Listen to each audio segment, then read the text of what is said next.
What's up, everyone? This is Anthony Pompliano. Most of you know me as Pomp. You're listening to Off the Chain, simply the best podcast in crypto. Let's kick this thing off. Chris Slaughter is the CEO of Level, a crypto exchange where users get unlimited trading for one monthly fee. In this conversation, we discuss exchange business models, the competitive landscape, holes that currently exist in the market, what Level does differently, and what the company's future plans are. I really enjoyed this conversation, and I hope you do as well. Skirt, skirt. Want to know who has the best URL? Crypto.com. That's right, Crypto.com. They're a crypto platform with one goal, motherfucking mass adoption. That's why we're all here. We're trying to get crypto in every wallet. Crypto.com is helping people do that through buying, earning, lending, and card payment. Everything you could want at Crypto.com. Go help your boy out. Tell him Pomp sent you. Download the app or visit Crypto.com. Pomp's got you, always. Ever wanted to get into mining and didn't know how? Don't worry, your boy Pomp's got you. Everybody got some electricity and Wi-Fi. All you got to do is go to coinmine.com. You buy a coin mine. It's like an Xbox or a PlayStation that helps you turn your electricity into Bitcoin. That's right. You purchase it. It shows up at your doorstep. You pull it out of the box. You plug it in, connect to your Wi-Fi. 5 minutes or less, you're mining Bitcoin. All you have to do is control it from the mobile app they provide, and then you receive over-the-air updates that add new coins and new features on a consistent basis. Kind of like how Tesla does over-the-air updates and updates the car software. Just you're updating your coin mine. Consumer mining made easy. That's right. Go to coinmine.com, tell them Pomp sent you, and thank me later. As many of you know, crypto investors store their digital assets on exchanges or in cold storage for long-term safekeeping. However, this strategy doesn't help them grow their investment holdings or build overall wealth. With the new BlockFi interest account, users can now securely store their Bitcoin or Ether at BlockFi and receive 6% annual interest paid monthly in cryptocurrency. 6% is an absurdly high rate. It's the best rate in the industry. I highly suggest you go check out blockfi.com/pomp. Again, that's blockfi.com/pomp to sign up and start earning crypto today. If you follow Bitcoin and crypto, you've probably heard of eToro. They're the world's #1 social trading platform, and I love it. They've got more than 10 million other traders that love it too. And guess what? They just launched in the United States. eToro offers access to the world's most popular cryptocurrencies, including Bitcoin, Ethereum, and others. With the smartest trading tools and the ability to connect with the best traders around the world, there's no better place to build your perfect portfolio. If you're new to Bitcoin and crypto, you can test the waters with their $100,000 virtual trading feature. But if you're more experienced, you can create custom technical charts and use eToro's social feeds to inform your trading decisions. They've got transparent fees, and so you never miss out. They also have an easy-to-use application available on iPhone, Android, or any web browser. You can get started today in just a few clicks at eToro.com. Again, that's eToro.com. Get VIP access to Bitcoin and crypto markets today. Anthony Pompliano is a partner at Morgan Creek Digital. All opinions expressed by Pomp or his guests on this podcast are solely their opinions and do not reflect the opinions of Morgan Creek Digital or Morgan Creek Capital Management. You should not treat any opinion expressed by Pomp as a specific inducement to make a particular investment or follow a particular strategy, but only as an expression of his opinion. This podcast is for informational purposes only. All right, guys, bang, bang. Super excited to have Chris on the podcast today. We've got a whole bunch of stuff to talk about, but thank you so much for taking the time to do this, sir. No, I really appreciate it. Thanks for having me on. For sure. Let's start with your background. What'd you do kind of pre-Bitcoin and crypto? So I went to school for applied mathematics and studied that at the undergrad and graduate level. And then I started an AI company called Lynx Labs. And that went on to develop a lot of the tracking and recognition technology that powers things like the HTC Vive headset or Oculus, the Oculus Rift. And so that was a successful venture. And then I left that AI work. I guess when everyone was getting into AI, I was getting out of it and took a sabbatical. And then during my sabbatical was when was basically the 2017 run. So I had an opportunity to buy Bitcoin much earlier. I had bought and sold just for fun, but I had an opportunity to take a position in Bitcoin in 2013.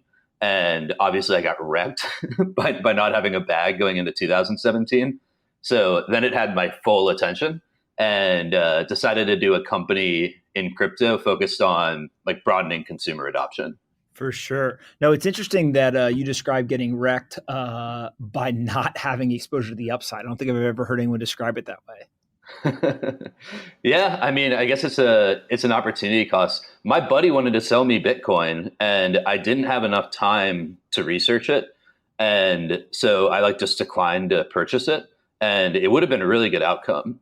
And so hindsight's 2020, but now I'm a really strong believer that the price of Bitcoin goes up as adoption and utilization go up, and I just think that that's the trend that's indicated now. For sure. No, that makes a ton of sense. All right. So let's talk a little bit about what you're building at Level and kind of where you guys are, to date. Like what have you guys actually built and what's the model that you're using? Sure. Great question. So Level's mission is to create a easy to use financial services platform under a flat and transparent fee model. So that means we focus on user experience that's easy to just pick up and use. And we charge a flat model of a $9 a month subscription fee, which is very different from sort of the rest of the world of finance, which is based on transaction fees. The product we have today, it is live, it's in alpha, it's available by invitation. It allows you to do crypto trading amongst numerous assets. So we've got Bitcoin Cash, Ethereum, Litecoin, and USDC. And we have limit order trading on a full spot market. We run our own spot market. And then we have automated strategies that make it easier to do things like market make, which are tools that traditionally sort of like algorithms and Wall Street guys would use.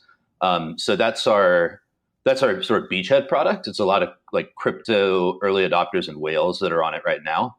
And then in our sort of short-term roadmap, we're also adding checking accounts that'll be FDIC insured and debit cards. And I mentioned this just because it's to emphasize that sort of our mission is to reform financial services under like a low and transparent fee. So we have a vision that goes beyond cryptocurrency. For sure. And let's talk a little bit about the reason why you're using the model you're using and some of the other business models in the space with competitive products around listing fees and the predatory nature of them. I know you got a ton of thoughts there. Maybe just walk us through how you view the difference. Sure. So I mean, in business, you have the business that you're conducting, which is like the services that you offer to consumers. And then there's the business model. So exchanges, banks, they're in the business of offering financial services.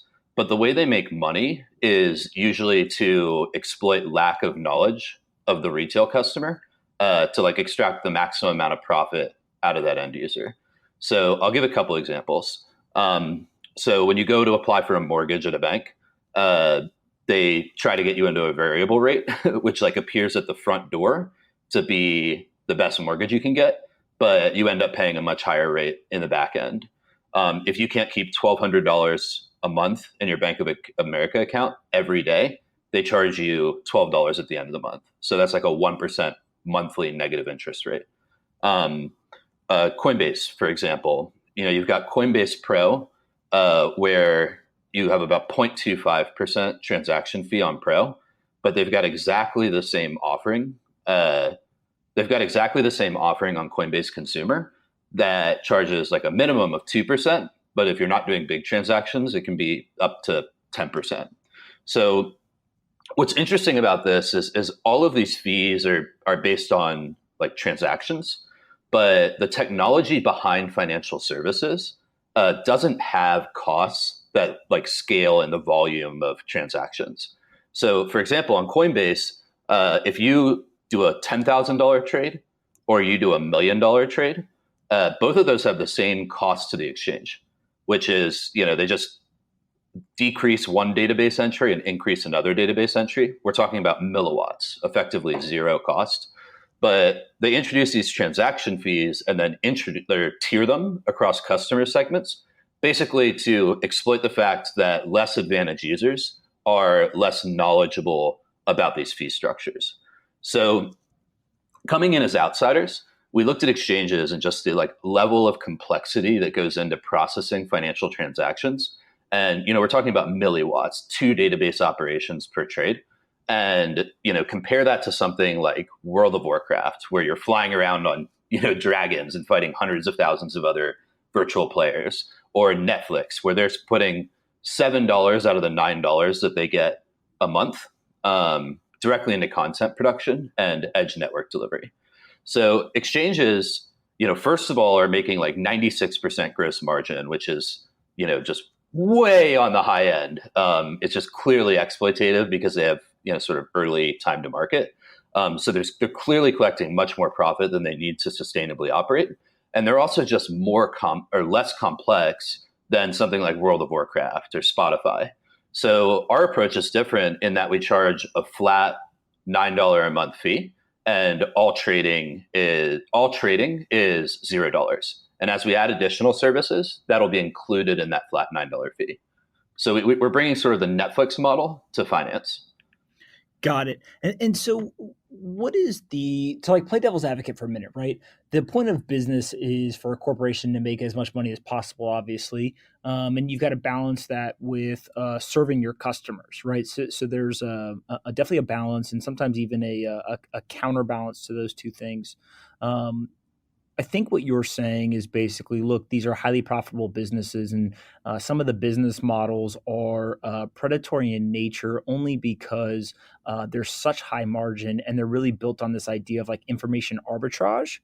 Right. Do you think a lot of that gets changed as more competition comes in and there's kind of compression of margins and things like that? Or do you think that there's a business model shift that needs to happen that can really change this and then ripple through the rest of the industry? Well, I think it's definitely both. And so sort of removing how you think about these things philosophically, like just capitalist forces are going to drive down price as technologies and platforms get commoditized. So if you look at something like Binance, they competed at entry with just charging like historically low fees for the market. So that was like a low fee volume play. And that put other exchanges under pressure, particularly secondary exchanges, to lower prices. So without even having a philosophical position, like that is something that's something that we've seen in the industry so far, is just prices going down through competition. It's interesting that you mentioned sort of like, will it take a business model change? And I think business model changes are the changes that have the most potential to disrupt. So music, when we were in the iTunes era, it was all transaction based.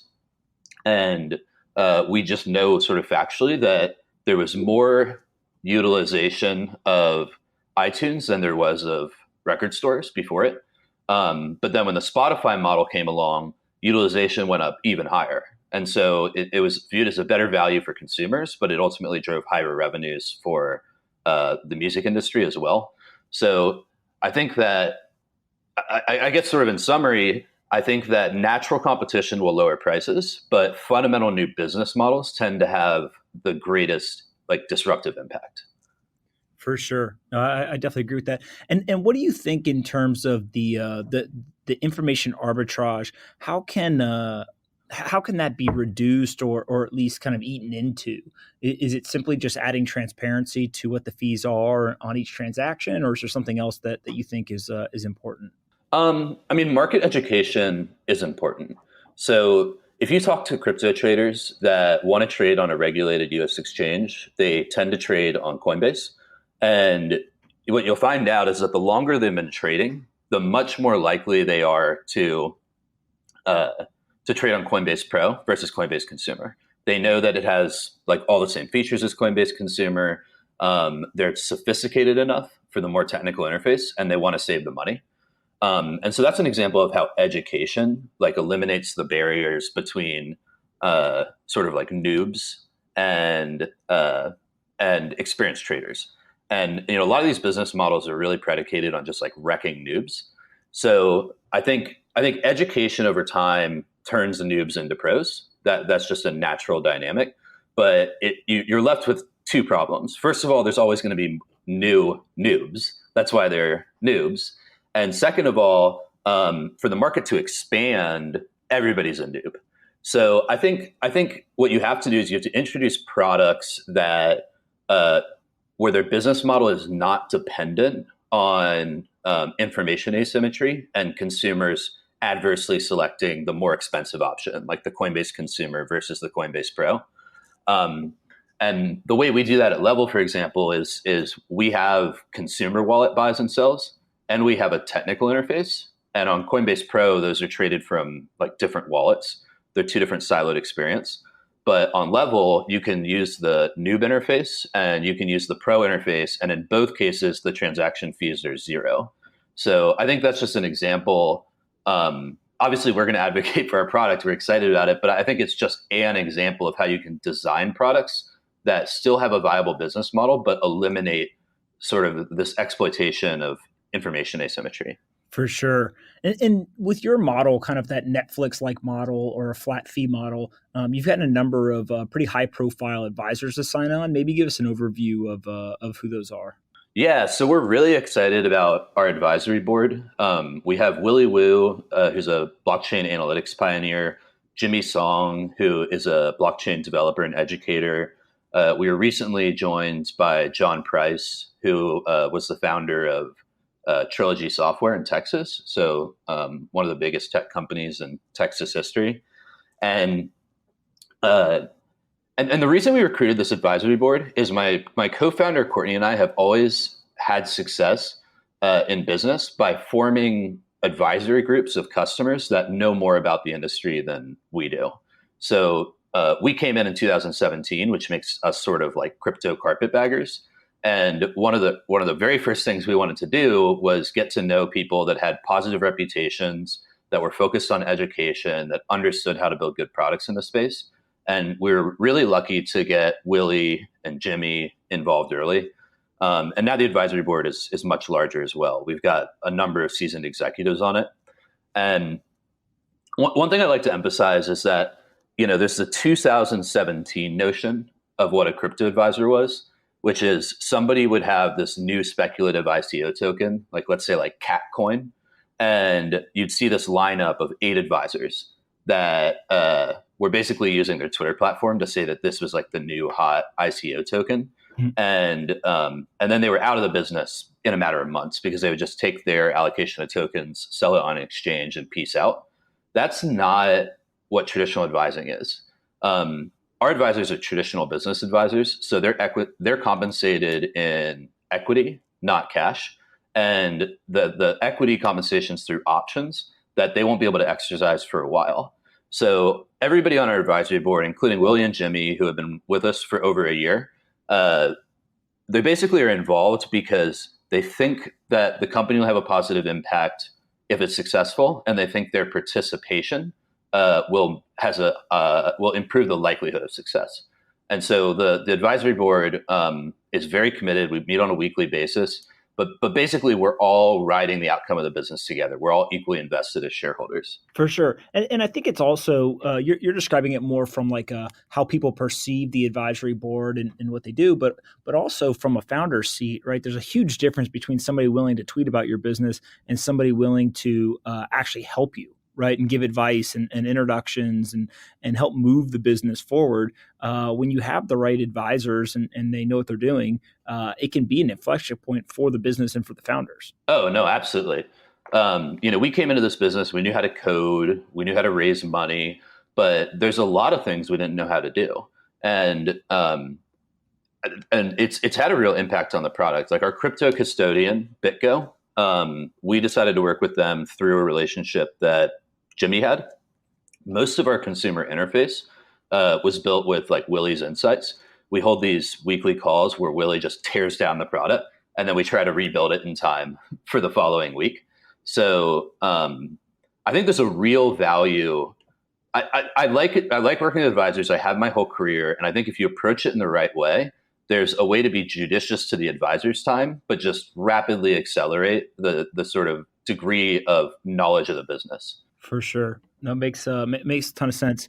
All right, let's move on to you guys have obviously on the exchange side, been quite disruptive in your thought process around the business model. But you're not just going to build an exchange. There's plans to build a number of other products. Maybe talk a little bit about what those products are and any time frame or roadmap that you can give us when they'll actually get launched. Sure. So Level at its core is a financial services business. We help people solve financial problems by offering financial services, and we have this like flat business model of $9 a month. Um, and right now, that's a crypto exchange. And the reason it makes sense to start in crypto is fees are just so obscenely high in crypto, and people that buy Bitcoin are like the smartest finance customers out there. So that's the reason you want to start in crypto. But ultimately, what we want to do is we want to reform the way that financial services are offered in the same way that Vanguard reformed the way that financial advising was offered. So I'll just talk about some like the immediate next steps on our sort of on our trajectory. So by the end of this year, we'll introduce FDIC insured checking accounts. So unlike the cash accounts on other exchanges, these are full deposit accounts insured by the FDIC, where you could keep your cash, receive incoming paychecks, basically become a replacement for your Wells Fargo account. And then we're also going to introduce debit cards that can spend from either your checking account or from your Bitcoin. And so, I think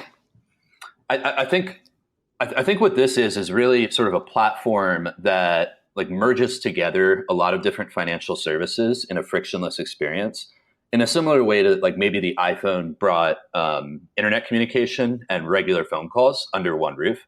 And when you create a frictionless experience like that, it just makes it easier to adopt the technology because it does more for customers. So one thing I'd like to emphasize is that offering checking accounts and debit cards and Bitcoin alongside each other, it's not necessarily a hedge. I think that Bitcoin will replace cash. I think that's just a simply inevitable thing to happen. But along the road to getting there, you want to have seamless gateways between cash and crypto. So, if the restaurant you're at doesn't take Bitcoin, you want to be able to spend from your Bitcoin on a debit card.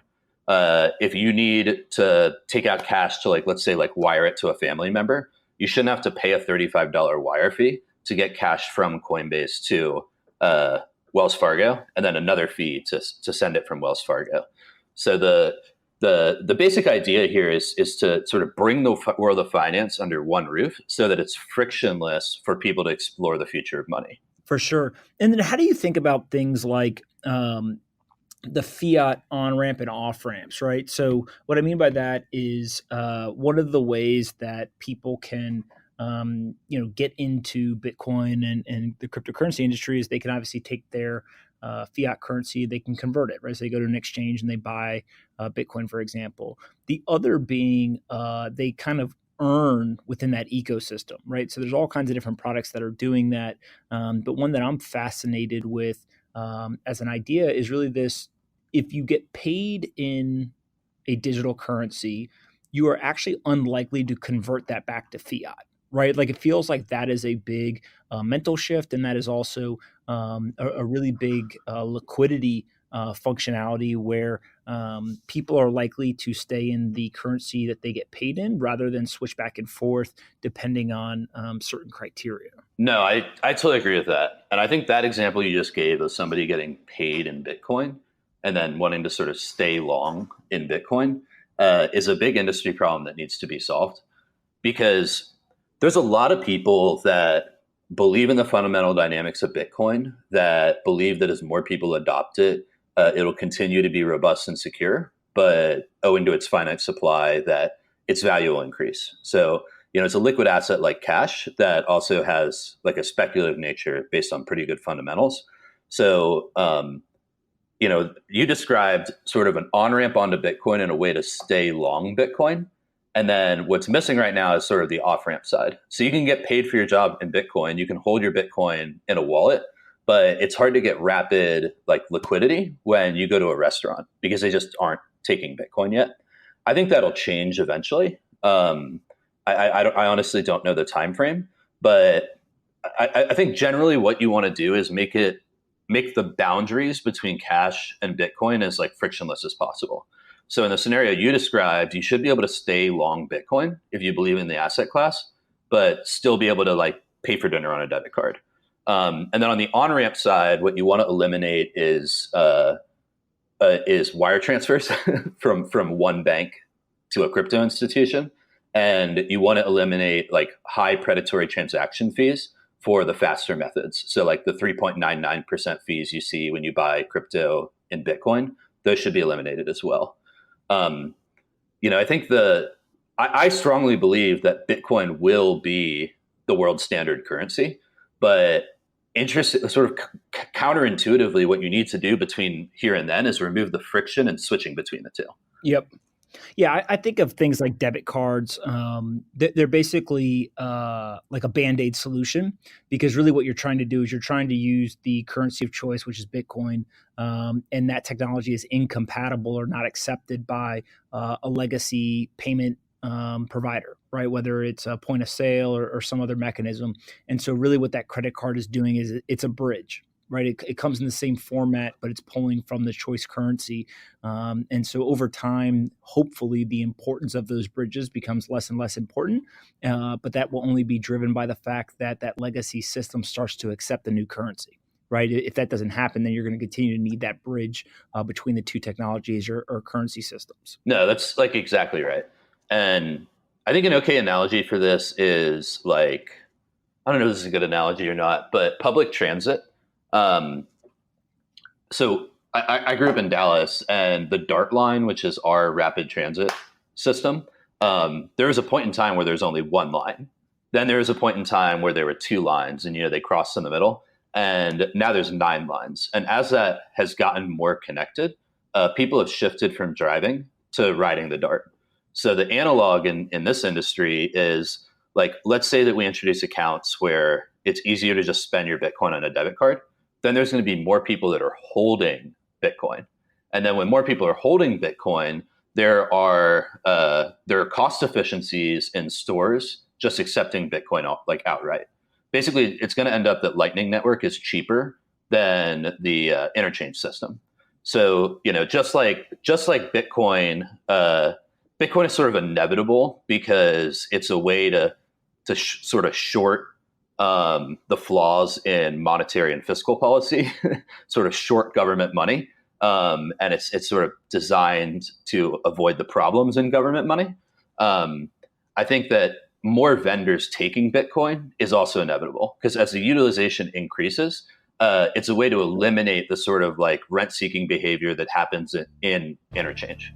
Skirt, skirt. Want to know who has the best URL? Crypto.com. That's right, Crypto.com. They're a crypto platform with one goal: mass adoption. That's why we're all here. We're trying to get crypto in every wallet. Crypto.com is helping people do that through buying, earning, lending, and card payment. Everything you could want at Crypto.com. Go help your boy out. Tell him Pomp sent you. Download the app or visit Crypto.com. Pomp's got you, always. Ever wanted to get into mining and didn't know how? Don't worry, your boy Pomp's got you. Everybody got some electricity and Wi-Fi. All you got to do is go to coinmine.com. You buy a coin mine. It's like an Xbox or a PlayStation that helps you turn your electricity into Bitcoin. That's right. You purchase it. It shows up at your doorstep. You pull it out of the box. You plug it in, connect to your Wi-Fi. 5 minutes or less, you're mining Bitcoin.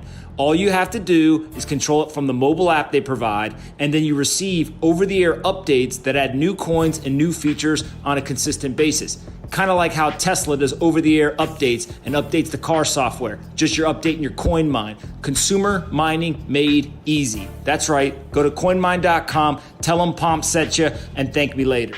One more word from our sponsor, BlockFi.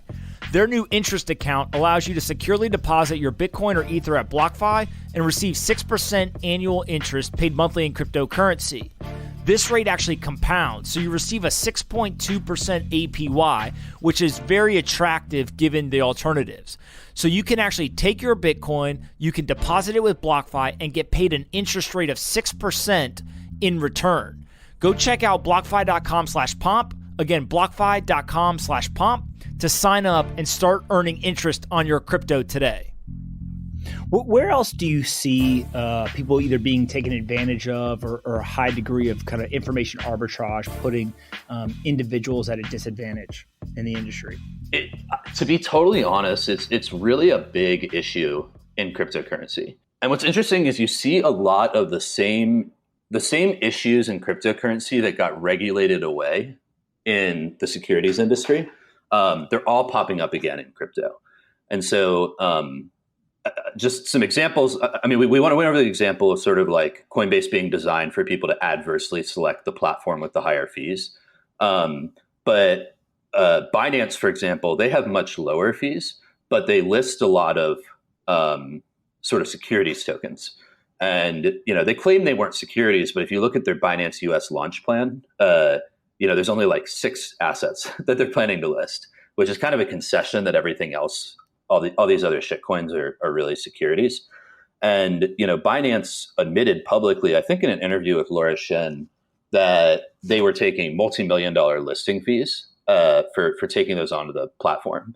So this is a little bit of a complex form of information arbitrage. But, what Binance basically was doing was saying, okay, we'll list whatever you want us to list as long as you pay us a couple $1,000,000. And then we'll list it on our exchange so that you have liquidity to our own consumers. And those consumers will buy it because it got bought or because it got listed on Binance. That is a fundamental conflict of interest. And it also was not publicly known that Binance was like listing and saying assets were of high quality simply to get paid. And the outcome is obvious. If you look at the performance of assets on Binance other than Bitcoin, all but 2 assets have lost their value. And the average is something like 95% of value. So Binance is sort of this like half pipe made of poop, where it's like fun as long as you can stay on your skis. But the fundamentals of Binance, because they have this conflict in the asset listing, or the quality of the assets that they list, the fundamentals are that on a value basis, all their customers are going to lose money. It's just the sort of really whip smart day traders, which must be less than half. If you look at the hard numbers, those are the guys that come out ahead. So I think that's like a really complex form of information asymmetry. Another example was during the ICO boom of 2017 was a lot of sort of crypto celebrities attaching their name to projects as sort of like business advisors, when really what they're doing was just promoting the ICO and then taking liquidity as soon as it got on Binance. And so that's an example of like an undisclosed conflict as well. And what's interesting about this is if you look back at like the 1910s, 1920s, 1930s, all those problems existed. And then we got the Banking Act, the Investment Advisors Act, the Securities Exchange Act. Basically, all these laws, there are legal terms that correspond to all of this activity. So like what Binance is doing is sort of like statutory underwriting. What these ICO advisors is doing is sort of like illicit securities promotion. They all are based on information arbitrage, and they all have been regulated out of existence in the securities industry. So I think what we'll see over time is that world governments will work together to say like, look, crypto's a good thing, and you should be able to trade it, but we need to at least meet the standards of, in terms of customer abuse, we need to at least meet the standards of traditional industries. For sure. Well, knowing that there are other areas where there's kind of that information arbitrage, what do you think are other products or areas of innovation that either you guys are going to take a look at or other entrepreneurs will seek? So I think like an obvious way that we combat this is our business model's free of those conflicts. You can't pay us to list your asset, and then also we're just trying to make it easier to get into trading. So it makes this sort of like safe space. I think that's going to have an impact on adoption, and it'll at least like eliminate some of the abuse that we see among the early adopter segment. But outside of us entirely, I think a really exciting thing that's coming is investment services. So Bitwise today is available to accredited investors. Coinbase Index Fund is available to accredited investors. there are many people trying to get an ETF listed, and they're facing resistance from the SEC in terms of like how legitimately priced are these assets due to market manipulation on exchanges. But like, let's assume that eventually gets through. Then that's going to be really a pretty, I mean, you can't call any investment safe, but it's going to be a pretty safe way to invest, because these are going to be either ETFs of Bitcoin, or they're going to be ETFs of a couple different large caps that have a strong history of appreciating in value because they're based on, fundamental protocols that appreciate as utilization goes up. So this is not something Level's doing. I mean, we do this stuff as like passive advising tools within our platform, but I think what we're going to see is a general push where crypto ETFs get listed as they meet the standards of the SEC, where we're going to see people like Wells Fargo advisors are going to start introducing their own customers into crypto as an asset class. And I think that just lowers the sort of barrier of entry, and it also creates like a circuit breaker for bullshit. These companies are under a lot of regulatory scrutiny not to engage in some of the activity we see in the unregulated crypto exchanges. For sure. It feels like there's going to be a kind of before regulatory crackdown and after regulatory crackdown life, right? And I'm not sure if it's like going to be one date or if it's just a period in time. But definitely agree with you that there is a whole bunch of nonsense going on that eventually will kind of get regulated away, and it's not a bad thing for the market. It's actually a good thing, right? Because the people who actually have the large dollars are not going to be able to come in until there's more kind of clarity at a minimum, and also prevention of a lot of that nonsense. And so I think that's a big moment. The balance, though, is you don't want to regulate out any sort of, maybe not advantage, but just access that individuals have, right? So if you look at like the accreditation laws, for example, those are obviously a huge barrier for a lot of people to some of the best investment opportunities. And so you want to kind of strike this balance between, you want clear, safe markets, but you also want the ability for anyone to participate regardless of wealth, location, education, et cetera. Yeah, I think that's one of the really big difficulties in crypto. And I think to Jay Clayton, the SEC chairman's credit, like he is at this point you just made about like, how does the little guy get access? That's why they're excited about crypto to begin with. He gave a talk where he said, well, and you would expect him to say like, look, the accreditation rules are there to protect consumers. And, that's the reason that we made them to begin with. But I saw this talk he gave where he had a really surprising position on it. He said, people are going to want to participate in these markets. It would be better that we revisit the accreditation rule and open the markets up to more people so that we can regulate the types of assets that people are interested in. So I think there's a sort of like steampunk libertarian pushback against regulation, because regulation is viewed as an inhibition to the market. But what regulators really want to do is they want to keep markets healthy and they want to protect consumers. So, they and also regulators have been focused on retail for a long time because it substantially has improved the health of financial markets. So it's not like they're just in the service of sort of like Wall Street fat cats, although it can sometimes appear that way. So I think if you watch what regulators are doing, their intentions are sort of like pure, and I think that they're going to try to tackle problems in a way that are sensible. But frankly, it's an extremely messy process. Like along the way, there's just horrendous clarity from regulators, and some of the regulatory directives now can't even be implemented. For sure. No, I think you're spot on. What products do you think can help drive some of this adoption? Right. I know that you feel pretty strongly about the idea that the adoption in the market is quite low, kind of mid to maybe even low single digits, global population. What are the products that you see that could help us get up into the double digits of percentage wise of adoption over the next couple of years? Yeah, this is a really great question. So, I mean, one thing that the appreciation of value of Bitcoin strongly correlates with is the number of people that adopt it. And there's a lot of different theories behind this. Like some people think it scales like Metcalfe's law, like a square of the number of participants.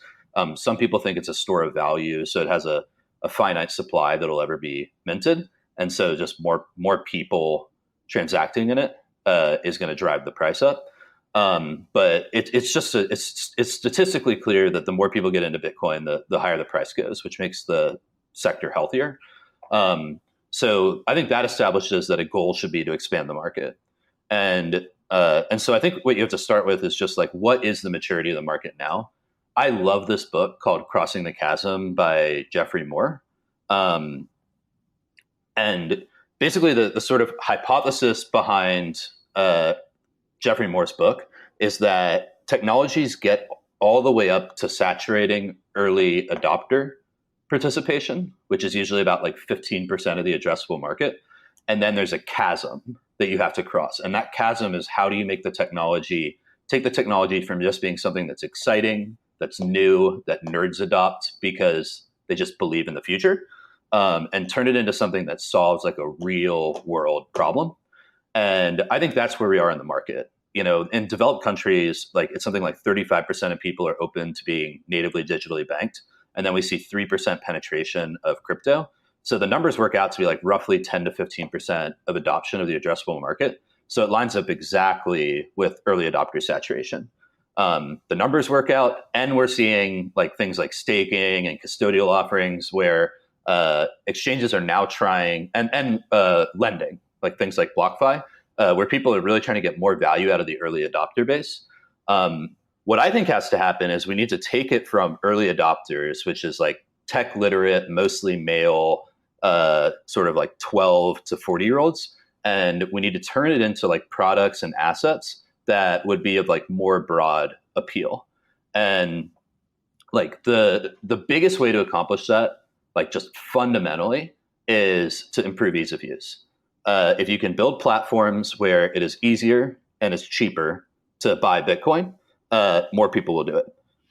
And because the price will be going up, right? So people are going to watch MSNBC, they're going to see that Bitcoin's going up, and then the barrier that's left, the thing that's holding the dam back is just too dang hard to go sign up for a Binance account. So I think things like Libra, Cash App, what we're doing at Level, what we're really trying to do is crack that new frontier of building products that are elegant enough for general consumers to use. For sure. What do you think is kind of the one thing that somebody's working on where you're like, wow, if that works, that's going to lead to a massive increase in adoption? Is there one product that's out there that you think kind of encapsulates that, or do you think it's a culmination of many, many different products and different teams all working on their own aspects of this, and then together we get the adoption? So when you have big adoption spikes, particularly in like today's tech environment, they tend to follow a power law. So it tends to be that like a couple products will take the lion's share of adoption. And so in the last wave, the early adopter wave, that would have been like Coinbase, Kraken, and to a lesser extent Bittrex. I think that the product that is going to see mass adoption isn't out yet.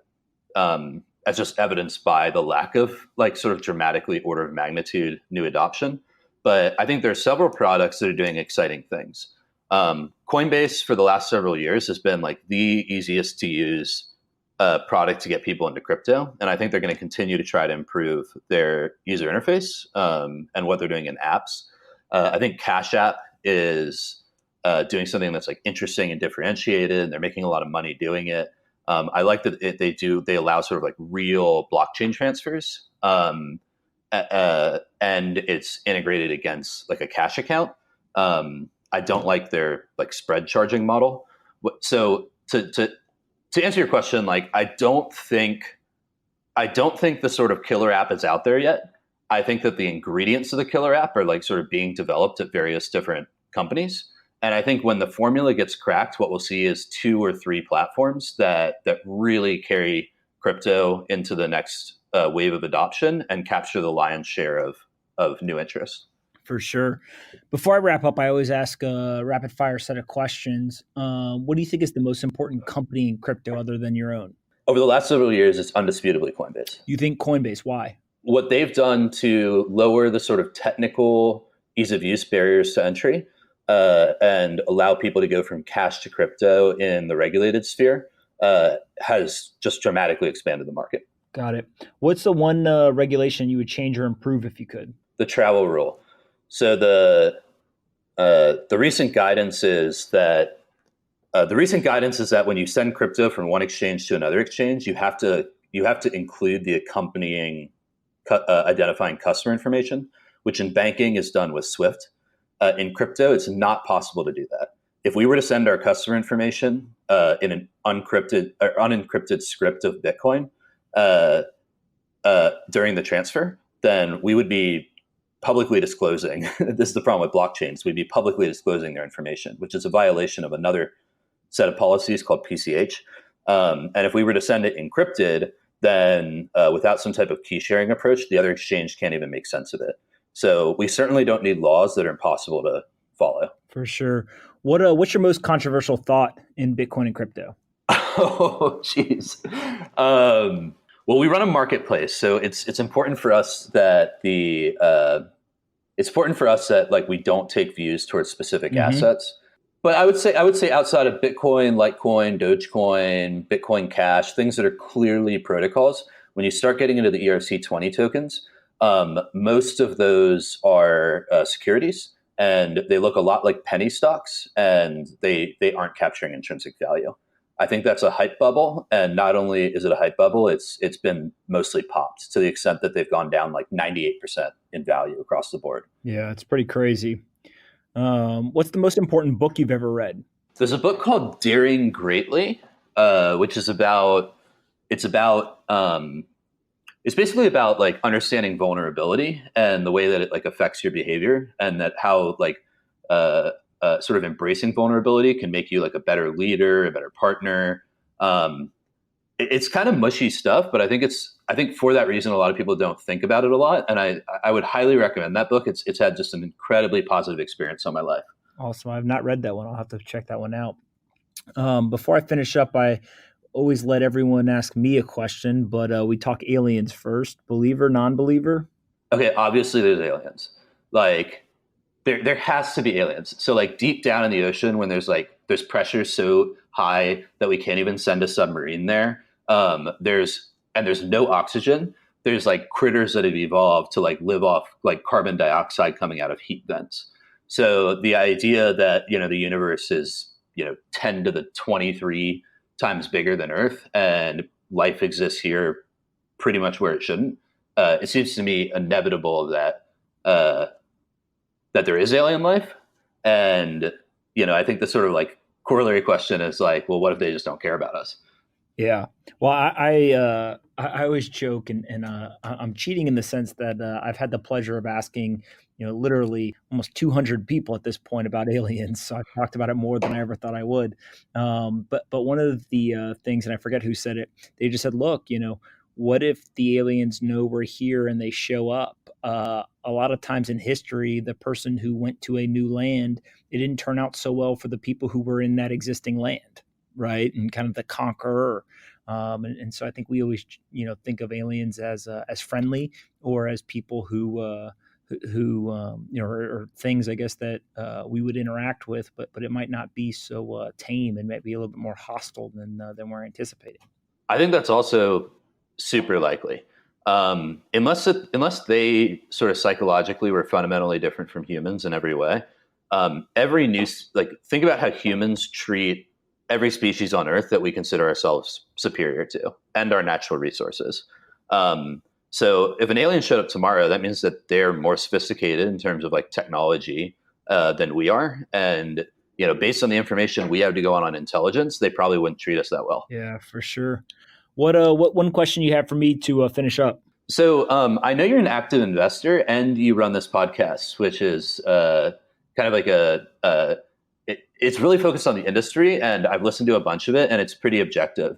I'm just curious, like how you balance your role as like an active investor with running a journalistic like media venture. Yeah. So first off, I explain to everyone, pretty often, like I'm not a journalist, right? So I'm I am going to be biased. I have the great fortune of my girlfriend is one of the technology journalists at a major publication, and so we talk a lot about it. Actually, kind of the differences between the journalistic standards that are holding a lot of those publications to versus what I'll call something more like this podcast. And it's simple things like if I hear something, I can pull my phone out and I tweet it, right? And it's kind of the conversation happens on Twitter where people agree or disagree and provide evidence supporting or detracting from it, et cetera. Whereas I think that in her world, if she's told something, she goes and she checks with 2 to 3 sources, confirms it, and kind of goes through a whole editorial process, et cetera. So it's very, I think, different from a process standpoint. The second thing is, I try to be as transparent as possible in terms of what we've invested in, right? To me, that's like the one big like kind of not danger area, but just an area that I need to be very cognizant of. And so what I've found actually is that the audience, they really appreciate when we've taken money and invested in it, right? So we have capital on the line or skin in the game. So a lot of times I try to talk about, hey, look, we've invested in this business. This is the founder. They're going to, discuss X, Y, or Z. I think the harder part for me is actually when we don't invest, right? So there's a number of founders that we spend a lot of time with. We evaluate their businesses. We do these deep diligence, projects with them. And we ultimately decide not to invest. And I'm pretty good and don't think I've ever used any sort of sensitive information or anything in a podcast, but definitely having an understanding of how people think about their business or think about the industry. What I try to do is be very careful about not making any sort of claims or assessment on how they think, and more so trying to let everyone use the platform to describe their views in their words, right? And a lot of times I'll even tell people that, where it's just like, look, this is a chance for you to talk about what you believe and how you see the industry, et cetera. This isn't for me to argue with people or tell them they're dumb or tell them that I disagree with them, et cetera. And I think that leads to a little bit of backlash sometimes. Like people get really mad if somebody comes on, says some stuff that either I don't agree with or somebody else doesn't agree with. But I do think it's important to allow listeners to hear, every kind of viewpoint, and then ultimately decide what they believe is valuable and true, and what they don't believe is valuable and true. Yeah, that's a super detailed and interesting answer. Especially the emphasis on transparency. Thanks. Yeah, it's something that I've probably spent more time thinking about than I'd like to admit, frankly. But no, listen, Chris, this has been super exciting. I really enjoyed this conversation. I think you've got a lot of great ideas around some of the market dynamics at play, and then obviously the business model that you guys are pursuing is really intriguing. So we'll have to have you come back on in a few months when you guys make some more progress. Great, I'd appreciate that. Thank you so much for having me on, Pomp. Hey everyone, Pomp here. If you like this episode of Off the Chain and want to help us take crypto to the top of the Apple, Spotify, and other podcast charts, please do us a favor and rate, review, and subscribe. To review, simply go to the Off the Chain homepage, scroll down until you see the 5 blank stars. Taking 15 seconds to fill those stars in and leave a quick review goes a long way in helping us take the entire crypto ecosystem to the top of the charts. I appreciate you listening, and see you next time on Off the Chain.